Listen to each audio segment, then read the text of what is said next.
Comment peut-on faire des entreprises justement qui restent, qui raflent la mise? Eh bien en développant des stratégies anti-crise. Il y en a plusieurs, j'en mets 4 en avant. D'abord les stratégies de niche sur des produits, des services qu'on est les seuls à faire et pour lesquels on a un savoir-faire.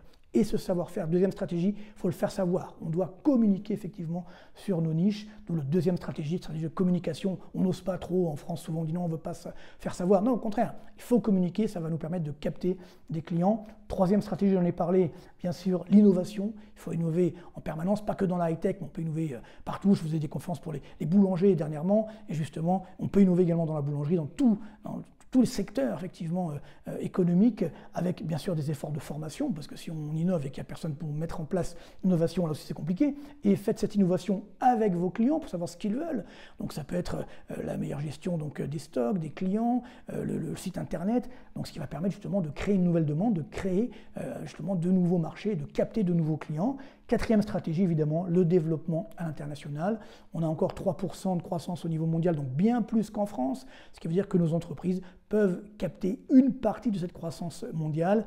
Je le dis souvent, mais j'ai conseillé pas mal de PME dans ma vie, souvent des petites PME parfois, pour qui la France était leur principal marché.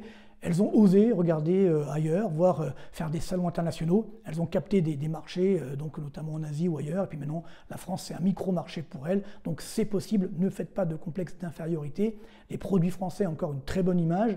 J'espère que ça va durer, mais pour l'instant, il faut en profiter, ce qui permettra justement d'avoir cette dynamique de croissance pour nos entreprises. Et donc, dernier point, tout ça doit être, je dirais, enrobé avec un service à la clientèle, d'exception si on peut, mais au moins un bon service à la clientèle. Il n'y a plus de service aujourd'hui, ça devient une catastrophe. Je ne sais pas si c'est dans la culture ou le manque de culture économique ou si c'est ce qu'on apprend à l'école, j'en sais rien, mais en tout cas, toujours est-il qu'il faut restaurer ce service et là, vous allez garder vos clients et capter de nouveaux clients. Croyez-moi, c'est inévitable et donc ça, c'est absolument indispensable pour générer plus de croissance.